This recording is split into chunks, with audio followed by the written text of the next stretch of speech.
Day 27, and we are talking specifically about Jesus and Judas. Now, on the last meal that they have together, which we'll actually get into the Last Supper and other chapters, but today it's just a focus on this interaction between Jesus and Judas in those last moments.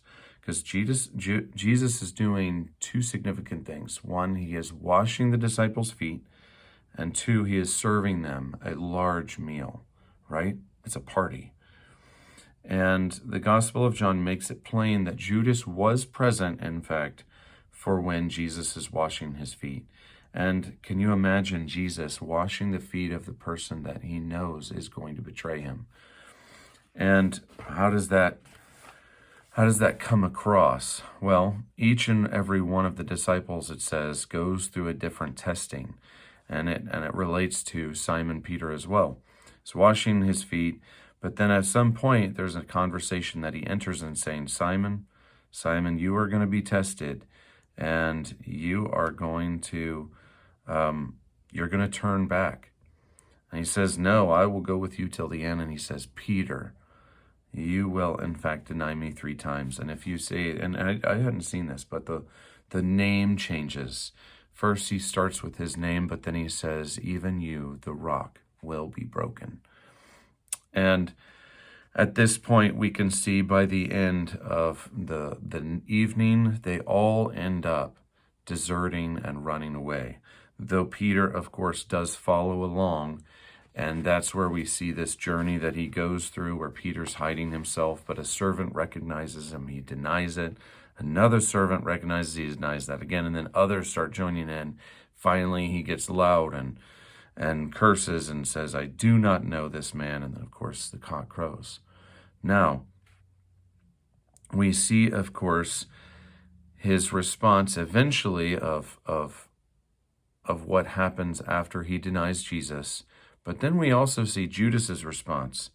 Judas rushes back to the priest and holding the money, he says, oh, I have sinned. I've betrayed an innocent man. And of course, leaders say, we don't really care. Deal with it, you're on your own, which is crazy response. So Judas throws the money back at them, and overcome with remorse, he goes to the field, and in regret, profound regret and self-condemnation, he ties the rope, and he does the betrayer hang himself. Now, Jesus washes the feet of both Peter and Judas, and we see what happens after the crucifixion, after the resurrection, in fact. And it's this point where we wonder what would have happened if Judas had not killed himself.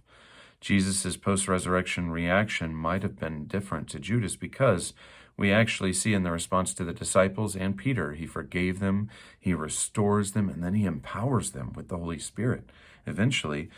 And so the rest of the disciples at this point are not happy or gloating over the fact that Judas has died.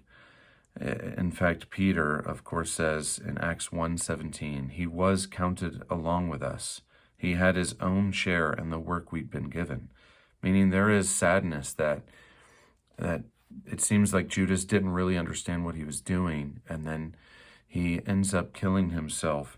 And it's this profound difference between Peter's reaction and Judas's reaction, because he says, no, it was Judas who killed Judas because he had to still, in the end, have it his own way. When he betrays Jesus, he wanted to have the right outcome. He wanted to force Jesus' hand to step into the full destiny. And even in his own life, he had to have it his own way then as well.